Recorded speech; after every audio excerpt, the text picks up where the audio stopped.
তো বিয়ে বাড়িতে এসেই জলসাজের জন্য রেডি হয়ে গেছি যাব বলে। তো দেখো অলরেডি রোডে বেরিয়ে গেছি।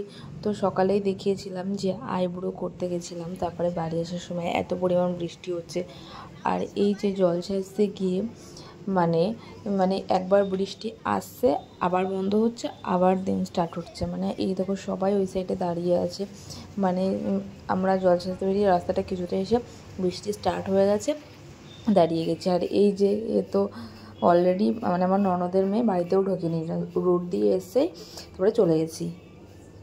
তো দেখো রাস্তায় কত জল, মানে আমি তো দেখে অবাক হয়ে গেছি পুরোপুরি। আর আমরা ছাদে নিয়ে গেছিলাম, আর সবাই বলছিল শাড়ি পরে না আসাটাই বেটার ছিল। আমিও তাই ভাবছিলাম কেন যে শাড়ি পরে গেছিলাম, চুড়িদার পরে বেটার ছিলাম। দেখো সবাই সেরকম সাজেনি, সবাই বেশিরভাগ সুতির শাড়ি না হলে চুড়িদার পরেই গেছে। আমরাই মনে হচ্ছে সেজে গুজে শাড়িটারি পরে গেছি, বুঝতে পারিনি যে এরকম বৃষ্টি হবে। এইখানে আর একটা বিয়ে হচ্ছে, তাই দেখো এই বিয়ে বাড়িটা পুরো সব সামনে জল আর ভেজা। এখানে পুরোটা জল জমে গেছে, যেখানে জল জমে গেছে তার ভিতর দিয়ে আমরা জুতো খুলে আমাদের যেতে হচ্ছে। তো এই দেখো অবস্থাটা শুধু, মানে এটা ফেরার পথে আর কি আমাদের জল টল নেওয়া হয়ে গেছে, ছাতা নিয়ে দাঁড়িয়েই ছিলাম। বিয়েবাড়ির কথাটা মনে থাকবে। আর এই যে আমার শাশুড়ি মা আর আমি, আমাদেরকে কেমন লাগছে অবশ্যই কমেন্টে জানিও। একটা পরেছিলাম ইয়েলো কালারের একটা শাড়ি পরেছিলাম।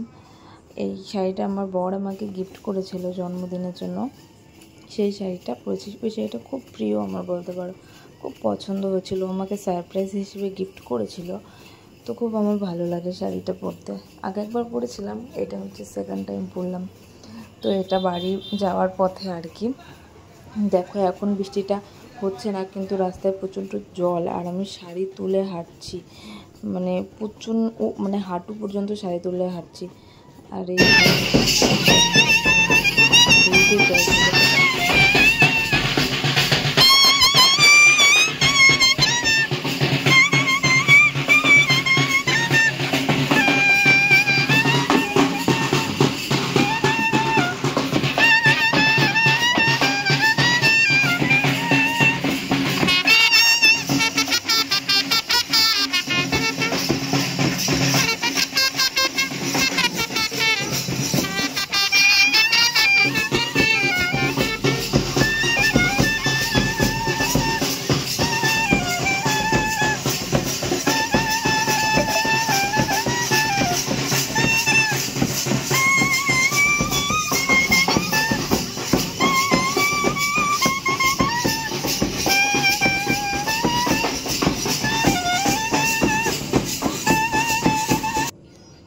তো ফাইনালি হয়ে গেছে, এবার বাড়ি চলে এসেছি। আর কিছুটা আমি ভিডিও নিতে পারিনি, সবটা বৃষ্টির মধ্যে, এক হাতে ফোন ধরতে হচ্ছে, এক হাতে ছাতা। আর ননদের মেয়েরা ছিল, ওদেরকে সামলাতে হচ্ছিলো, সেই জন্য ভিডিওটা আমি পুরোটা নিতে পারিনি। তো দেখো এসে দেখি মানে বিয়ের কোণে গায়ে হলুদের সাজে রেডি হয়ে গেছে। ওইখানে দেখলে তো তোমরা ফটোশ্যুট করছে। আর এইখানে হবে মানে বিয়ে বাড়ি, ওদের বাড়িটা তো খুব ছোট ছিল, বাড়িতে বিয়ে হয়েছিল। আর প্যান্ডেলটাও খুব ছোট ছিল, মানে ভীষণই ছোট বলতে পারো আর কি। মানে মানুষজন দাঁড়ানো যাবে মিনিমাম 100 জন এরকম। এ দেখো এইটুকু জায়গা দেখছে, এইটুকুই প্যান্ডেল, এখানটাতেই বিয়ে হবে। আর ওই যে ওইখানে সব পোজ দিচ্ছে গায়ে হলুদের ফটো তুলে বলে, আমিও ফটো তুলেছি ওদের সাথে, সেগুলো আর নেই।